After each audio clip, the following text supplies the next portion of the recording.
Welcome back into Threes In. Good to see everybody. Okay, so I just discussed what it was like walking into the tweet flight the first day. We had our first event at 1:30, and then at 5:55, 17:55, I had my first flight. And boy, was that exciting.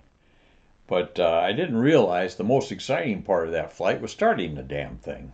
Now, over the years, of course, I've forgotten the sequence of it. I think by design. But at any rate, I reached out to a good friend of mine, and he sent this reminder. The way you started it was from the left seat. You had to reach across the cockpit. The starter switches were in the center. But what you had to do is reach across with your left hand, and you can reference the image I put on this video. And you'd take your middle finger and you'd take the starter switch, was on the right of the pair. You'd raise it up and hold it, and then at 5% RPM you'd take the ignition switch and put it on, and then at 8% you'd take the throttle and put it to idle and hold everything until the engine accelerated to 25%, and then you'd release the starter and the ignition switches, and then check your engine instruments, and then start the other engine. The reason they started the engines from the right side as opposed to the left side is the only way you could shut the engines off in the T-37 was from the eyepiece throttles, or the throttles there in the center console. So that's the way you started the thing. And I've always felt, that was scary as hell to a new kid like that. All that cross body motion, this, that, and the other. Most people probably never gave it a thought, but to me, I never liked that. But anyway,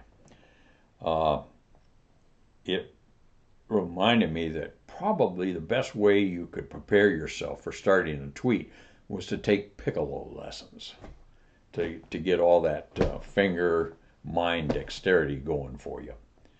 Which reminds me of a story about a guy that got caught cheating on his wife. And when he went to sleep, she took an ice pick, pulled his member out, took that ice pick and pounded it a little bit.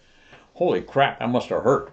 Anyway, when he gained his senses, he goes rushing into urgent care, and he sees the doctor, and his doctor looked at him and saw all those puncture wounds from the ice pick and said to him, "Boy," he says, "I don't know there's too much you can do about this, but," he says, "you might consider piccolo lessons." The guy said, "Why would I want to take piccolo lessons?" He says, "So when you take a leak," he said, "you could just control the holes and not pee on yourself."